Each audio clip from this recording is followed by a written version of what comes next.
So this is the next place we're going to right there. So I want to jump to that place by putting those keyframes right here, right next to this one here. So Control Command V, so it goes like this, fast like that. And I want to hold it. I don't want it to bounce around like that because it'll bounce around because it's a curved surface.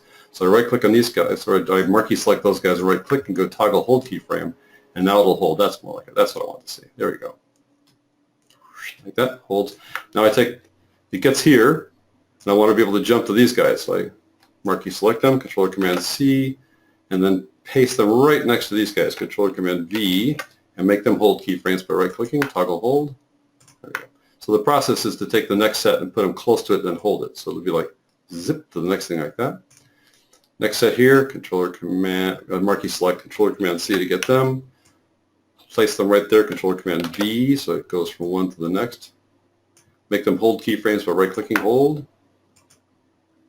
And again, next set, these guys here, marquee select, Controller Command C, paste them right there, Controller Command V, right-click, hold again.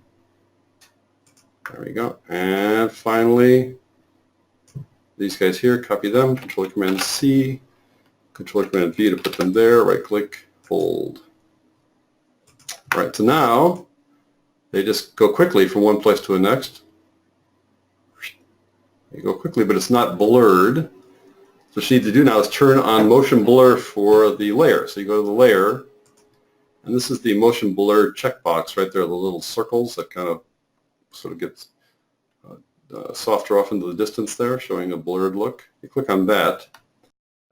That darn little pointer, I tell you. Okay, so now I've turned on motion blur for the layer, but notice nothing happens. No motion blur yet. So you need to turn on motion blur for the entire comp once you turn it on for a particular layer for you to actually see it. The reason there's this switch up here is because motion blur is pretty processor intensive, so you don't necessarily want it on all the time. So turn on now. And as we go from point A to point B, it'll be blurred like that. Give you those streaks, a whip pan as it's called. So, all right. So that is how you move around inside a scene by moving the anchor point inside the layer panel. And then you take the keyframes for the next thing and put it next to the previous one and make them hold keyframes. So when it gets there, it holds it, doesn't bounce around, because it will bounce around because the anchor point is a Bezier curve. To avoid that, you need to make a hold keyframe, and then we're done.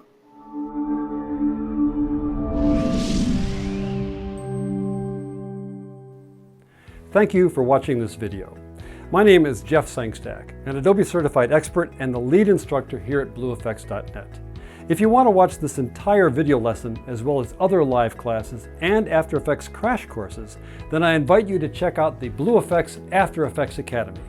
Just click the link below this video to find out what we've prepared for you in the After Effects Academy.